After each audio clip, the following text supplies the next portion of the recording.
Em certas regiões do Brasil profundo, dizem que existem terras que não aceitam bênção alguma, lugares onde a fé se dissolve como sal na água. No interior úmido e abafado do Tabasco brasileiro, uma faixa de mata tão densa que o ar parece ter peso próprio escondia um brejo antigo, conhecido pelos moradores como Lagoa de São Lázaro. Ninguém chegava perto, não por medo de bicho, mas porque, segundo os mais velhos, ali a água falava. Não com palavras humanas, mas com orações ditas ao contrário, como se cada bolha que subisse carregasse um pedacinho de reza corrompida. Em 1932, 7 monges franciscanos vieram do litoral com uma missão simples e suicida: purificar a lagoa que os camponeses diziam refletir rostos que não eram de gente viva. Jovens, disciplinados, convencidos de que a fé podia endireitar até o que já nasceu torto, eles entraram na mata carregando incenso, livros santos e uma cruz de ferro tão pesada quanto a esperança que fingiam ter. 3 dias depois, as carroças que haviam trazido ficaram abandonadas na beira da trilha. E quando os moradores foram procurar, encontraram apenas 2 canoas vazias, remos boiando e lírios cobertos de sangue seco. Nenhuma pegada. Só um círculo de cinza fina rodeando toda a lagoa, como se alguém tivesse tentado fechar aquilo com fogo. O governo abafou o caso por décadas, mas em 1964, quando abriram uma estrada na região, os trabalhadores encontraram um altar enterrado no lodo. 7 crânios dispostos em forma de cruz, uma campana pequena ainda úmida e cerâmica marcada com inscrições em latim. Oficiais tentaram varrer tudo para baixo da burocracia, mas arquivos antigos, esquecidos em gavetas de prefeituras, deixaram escapar o que realmente aconteceu naquele ano. E nada disso incluía redenção. O início da missão dos monges está registrado num diário guardado no convento de onde partiram. O padre que autorizou, Frei Tomás Aguilera, escreveu uma última frase antes de desaparecer: "Se o mal vive na umidade, que a fé o seque." Essa foi a única linha que sobreviveu àquele dia maldito. A lagoa, até então apenas evitada, virou lenda clandestina. Ninguém rezava por lá, ninguém falava sobre ela, ninguém ousava dizer o nome alto demais. E quando alguém tentava, era como se o ar ficasse mais pesado, como se a própria mata escutasse. E antes de você seguir para a próxima parte, comenta aí de onde você está assistindo e que horas são agora.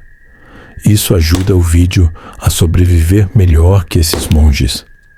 A jornada dos 7 começou numa manhã tão abafada que até o sino da pequena capela parecia repicar com preguiça.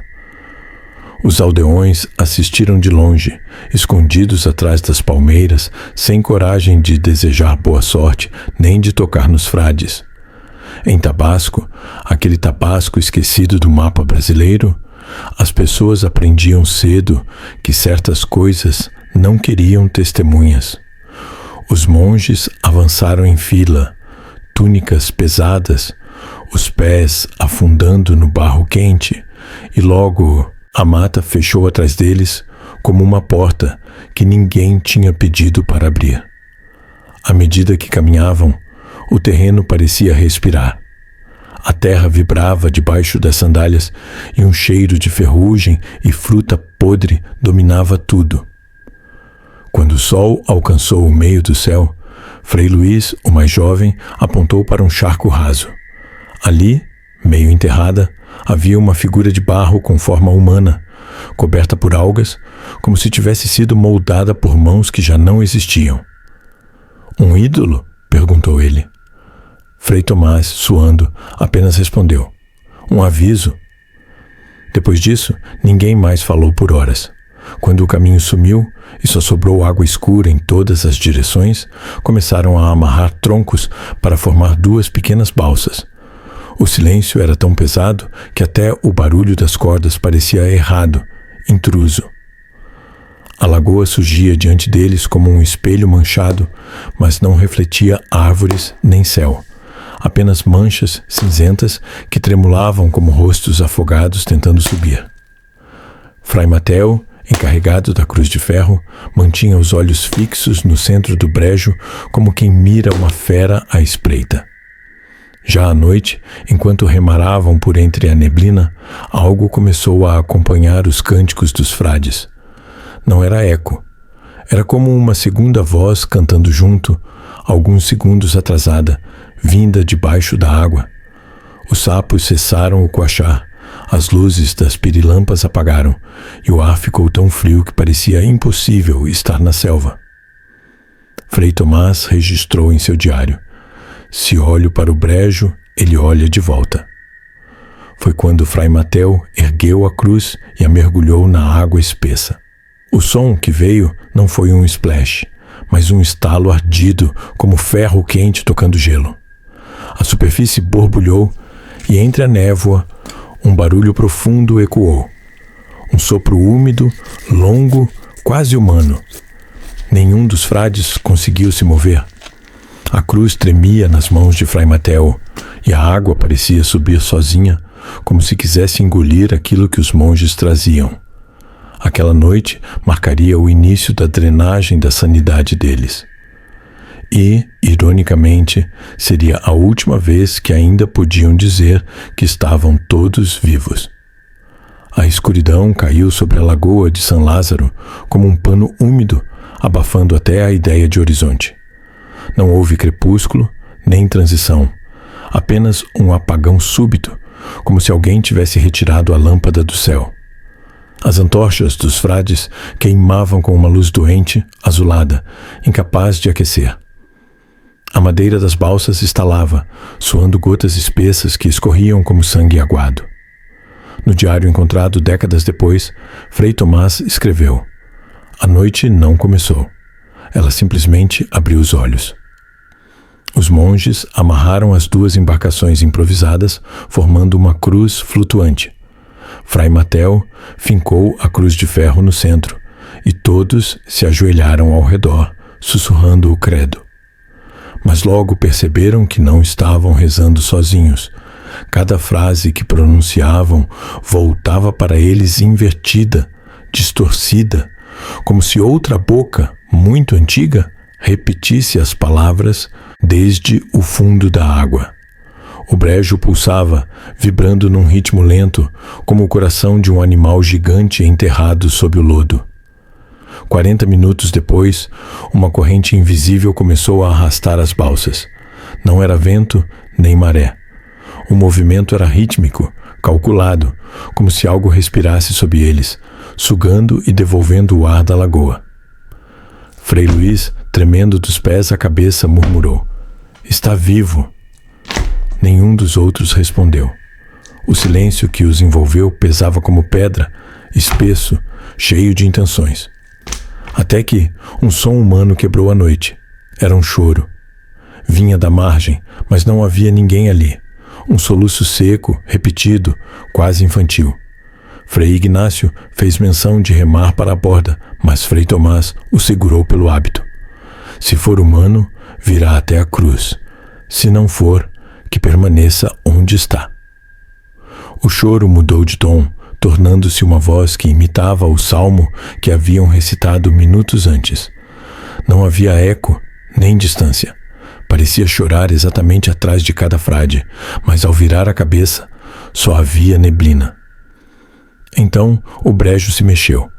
Uma massa de lodo subiu devagar, como se o pântano estivesse respirando por um pulmão próprio. A bolha aumentou, cresceu até o tamanho de um corpo encolhido, e dentro dela algo se contorcia. As antorchas tremeram. Fray Mateo ergueu a cruz, mas o ferro chiou como se estivesse sendo dobrado por mãos invisíveis. Quando a bolha estourou, respingos negros salpicaram suas túnicas. A superfície ficou lisa por um instante, revelando um reflexo impossível. Os rostos dos próprios monges emergindo na água, olhos abertos, bocas rígidas, como se estivessem observando suas versões vivas. A neblina girou, soprando uma oração invertida que nenhum de eles reconheceu. A água deixou de ser água. A partir daquele momento, o medo não estava mais no brejo. Estava dentro deles. A noite avançou como se estivesse sendo empurrada por algo muito antigo. As antorchas dos frades começaram a falhar, emitindo luzes fracas que pareciam doentes, incapazes de iluminar mais que o próprio medo dos homens ajoelhados sobre a cruz flutuante. O brejo, antes silencioso, agora sussurrava como um coro subterrâneo.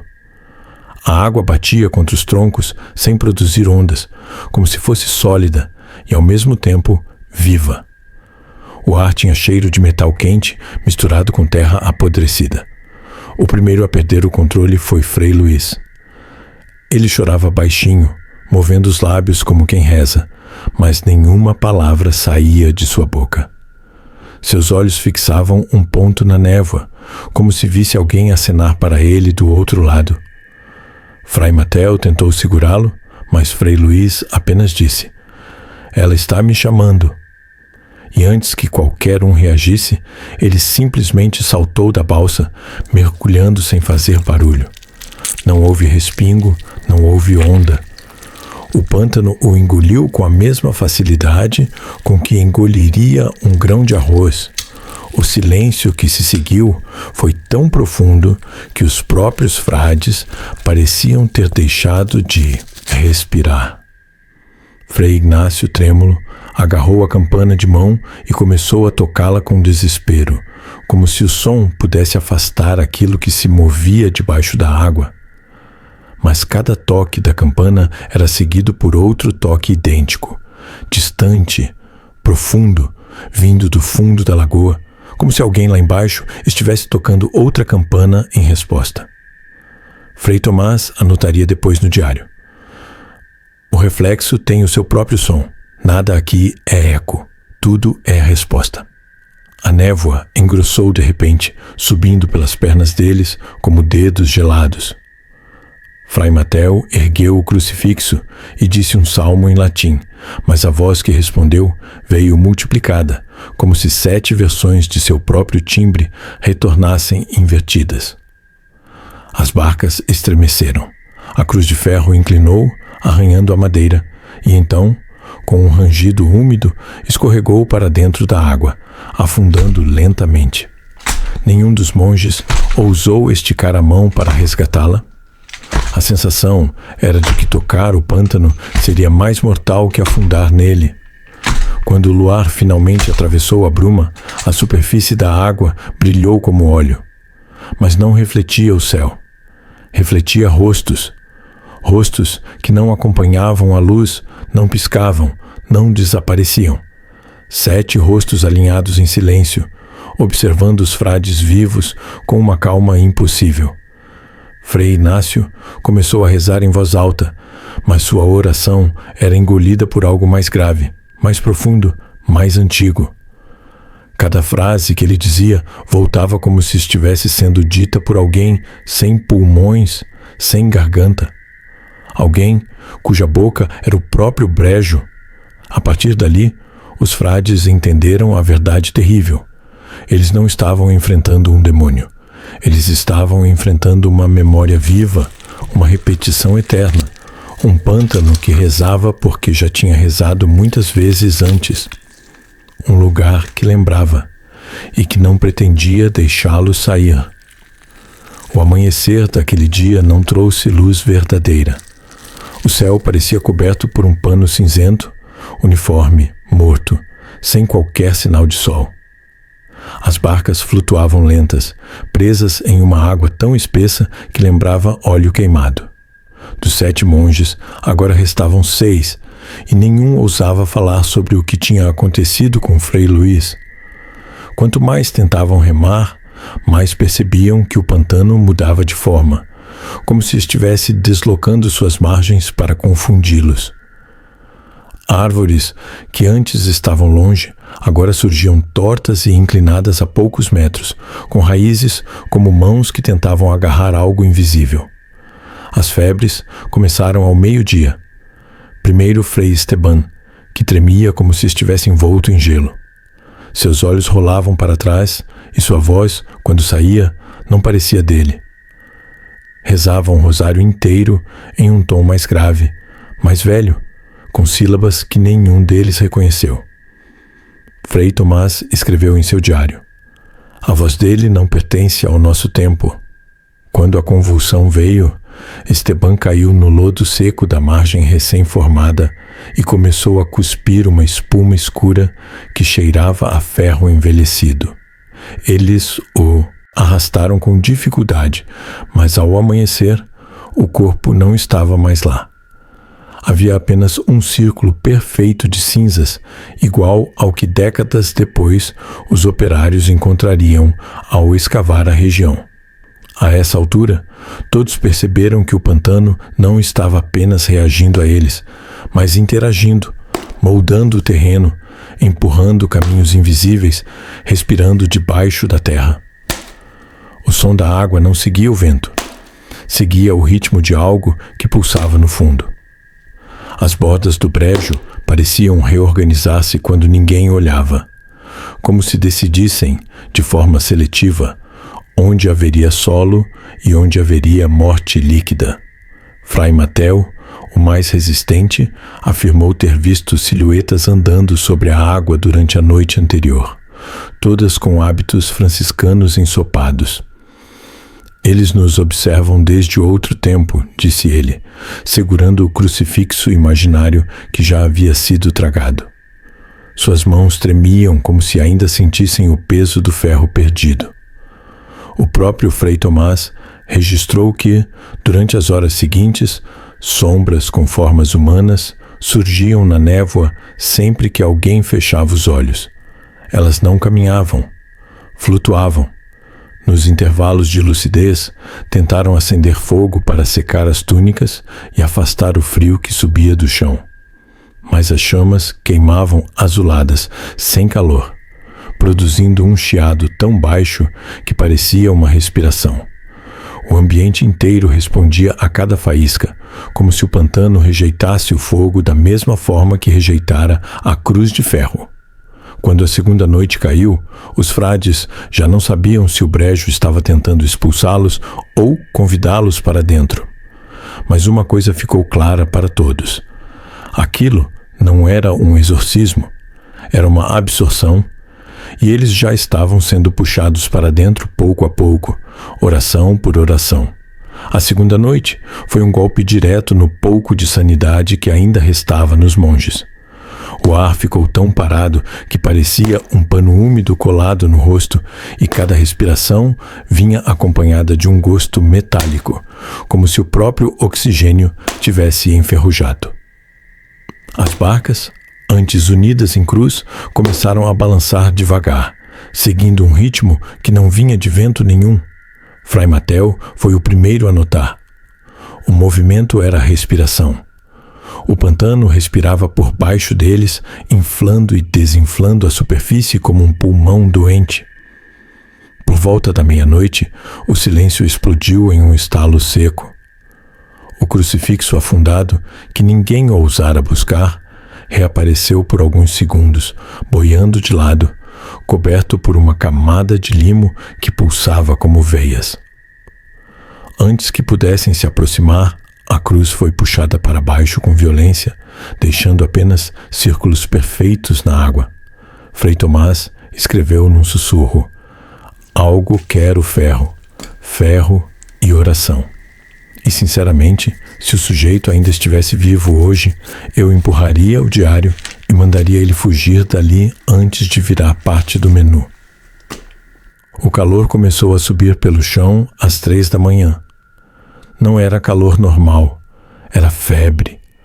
A terra parecia latejar. O lodo vibrava sob os pés e exalava pequenas bolhas que surgiam devagar, como se alguma coisa lá embaixo exalasse ar pela última vez.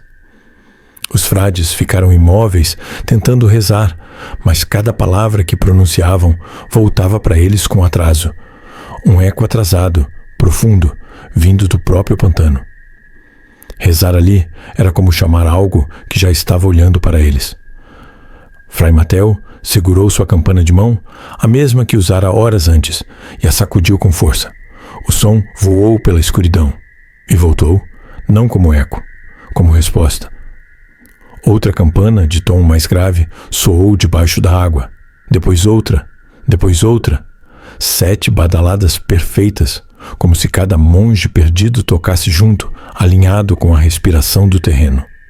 Frei Ignácio caiu de joelhos, convencido de que aquilo era um aviso do céu. Frei Tomás, menos ingênuo, percebeu que todo aquele coro não estava tentando espantar nada.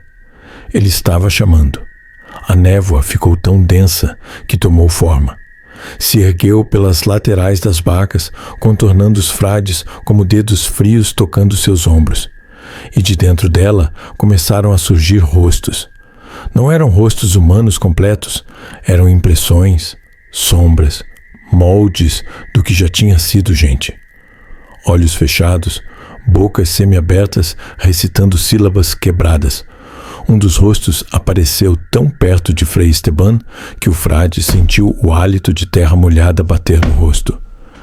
Era a voz de alguém jovem, mas repetindo palavras antigas demais para serem lembradas por qualquer pessoa viva. O pantano não queria expulsá-los. Claro que não. Lugar nenhum expulsa alimento. As horas seguintes foram uma mistura de febre, delírio e lapsos de lucidez que só serviam para piorar. A água ao redor deles começou a subir sozinha, sem chuva, borbulhando em um movimento compassado. A cada bolha estourada, uma palavra surgia. Palavras em latim deformado, como se fossem rezadas por uma boca cheia de água. A luz da lua refletia na superfície como um olho observando, e quando Fray Matteo tentou tocar o lodo com o remo afundou, como se tivesse atravessado carne. A madrugada terminou com o pantano inteiro tremendo baixinho, como se estivesse preparando o primeiro sopro de um novo ritual. Frei Tomás percebeu antes de todos. O pantano não estava reagindo à presença deles. Ele estava acordando. Ao amanhecer, o céu não clareou. Ficou apenas cinza, um cinza doente, pesado, como se alguém tivesse apagado o sol com a mão. Os 6 monges restantes remavam devagar, tentando retornar à margem, mas cada movimento parecia inútil. O pantano havia mudado de posição novamente. As árvores, que na noite anterior estavam retorcidas como espinhas quebradas, agora se encontravam mais distantes, inclinadas na direção oposta, como espectadores silenciosos, observando o desespero deles. Frei Tomás escreveu com a letra trêmula: O pantano altera o mapa conforme a vontade. Não saímos, somos movidos. O calor febril persistia. A água parecia óleo quente e o ar pesava-se dentro dos pulmões. Fray Matteo começou a se queixar de que sentia mãos pressionando sua nuca. Ninguém via nada, mas todos ouviam. Pequenos estalos, como articulações humanas sendo dobradas devagar demais. Frei Ignácio murmurou que aquele som não vinha da água, mas de algo caminhando sob o lodo. Algo com pernas que não necessitavam de superfície.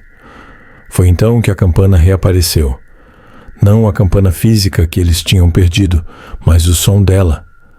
A cada 10 passos remados, o som ecoava. Um toque seco, metálico, carregado de uma vibração que atravessava o peito e chegava ao estômago. Mas agora não era mais só um toque por vez. Eram 7. 7 badaladas alinhadas, perfeitas, idênticas às do ritual perdido de 1932. Fray Matteo entendeu na hora, aquilo era um chamado. Não para eles, mas para algo que ainda não estava totalmente desperto. Ao redor das barcas, pequenas ondas começaram a se formar, círculos concêntricos, como quando um corpo respira na água embaixo de você.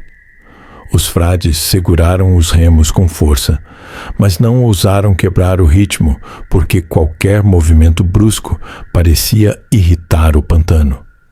A vegetação começou a se inclinar na direção deles, como se a selva inteira estivesse ouvindo a mesma oração subterrânea.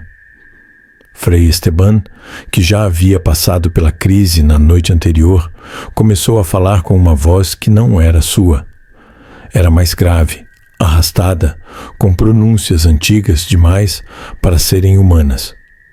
Ele repetia um rosário que nenhum dos outros reconhecia. Cada palavra que saía de sua boca causava pequenas ondas escuras na água, como se o pantano respondesse afirmando. Quando tentaram calá-lo, ele arreganhou os dentes e sibilou. Não interrompam o que já começou. Frei Esteban não estava delirando. Estava sendo usado. O vento finalmente soprou, mas ao contrário. As folhas foram puxadas em direção ao centro da laguna, como se estivessem sendo aspiradas por um pulmão invisível. As barcas começaram a deslizar sozinhas, movidas por uma força que não podia ser explicada por maré, vento ou peso. Frei Mateo tentou rezar, mas sua voz se partiu no meio da frase quando ouviu, bem perto da borda do barco, uma respiração, lenta, profunda, humana demais para ser animal, mas pesada demais para pertencer a qualquer pessoa viva. E então veio a pior parte. A superfície do pantano começou a imitar rostos. Primeiro eram apenas reflexos deformados, mas logo se tornaram faces completas, com olhos fechados, boiando na margem da água como máscaras de lodo. Eram os rostos dos 7 monges e mais, muitos mais, campesinos desaparecidos, animais, crianças. Cada rosto movia os lábios como se estivesse rezando em câmera lenta. Frei Tomás cobriu os olhos, finalmente quebrado. Não é maldição, disse. É continuidade. Foi aí que o pantano fez seu movimento mais cruel. Sob as barcas, algo enorme levantou o lodo. Não era criatura, nem corpo, nem espírito. Era território, era terra viva, empurrando os troncos para cima como se quisesse virar tudo de uma vez. Frei Mateo caiu na água, mas em vez de afundar, ficou boiando como se estivesse deitado em uma superfície sólida. O lodo se moldou sob ele, formando dedos, mãos, braços, segurando-o de costas para a água. Antes que os outros pudessem reagir, o pantano subiu mais. A água espalhou um cheiro de sangue e ferro. O céu ficou ainda mais cinza. E as 7 badaladas soaram novamente, desta vez tão fortes que o peito de cada frade vibrou por dentro. Era o início da absorção final. O pantano finalmente mostrou o que sempre foi. Não um lago morto, não um acidente geográfico esquecido, mas um organismo antigo, paciente, que esperou séculos até que alguém ousasse provocar sua memória. Frei Mateo continuava deitado sobre aquela massa de lodo sólido, os braços alargados como se estivesse sobre um altar. As mãos do pantano seguravam seu corpo com uma delicadeza que parecia insultuosa, quase maternal. Ele tentou gritar, mas a lama pressionou seu peito, forçando apenas um gemido rouco para fora. Frei Tomás, em puro desespero, ergueu o misal para romper o ritual invisível que engolira tudo. Mas o vento arrancou as páginas do livro antes que ele pronunciasse qualquer palavra. As folhas voaram sobre a água, pousando uma por uma em círculos perfeitos que flutuavam, brilhando como pele molhada. Cada página murmurava trechos do credo, mas invertidos. Aquela reversão, aquela liturgia de dentro para fora, era a assinatura final do fenômeno que eles tinham provocado. Nada ali queria ser purificado. Nada queria a presença deles. Tudo apenas queria continuar. O céu tremeu, não com trovões, mas com vozes. As 7 badaladas ecoaram novamente, alinhadas, perfeitas, e o pantano respondeu com uma vibração profunda, grave, que fazia o estômago virar. A água começou a subir, devagar, cuidadosa, cobrindo os troncos envolvendo os joelhos dos frades, como se estivesse escolhendo qual deles levar primeiro.